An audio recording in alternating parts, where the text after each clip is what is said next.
How to fix Dread Hunger keeps crashing on Windows. 1. Verify integrity of game files. 2.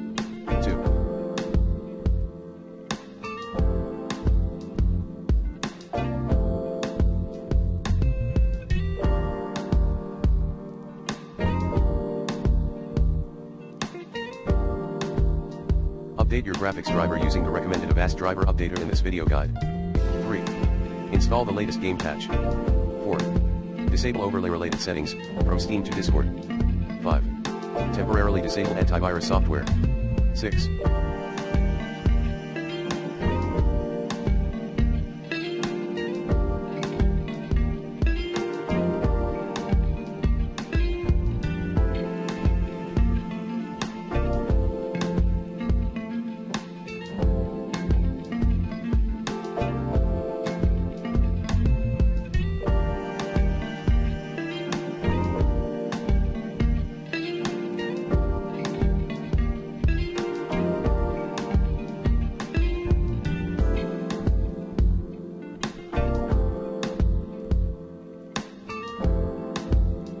Repair corrupted system files, run SFC as admin.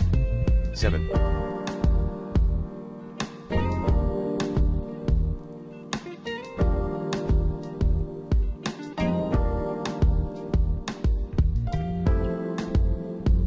Play Dread Hunger in Windows Clean Boot.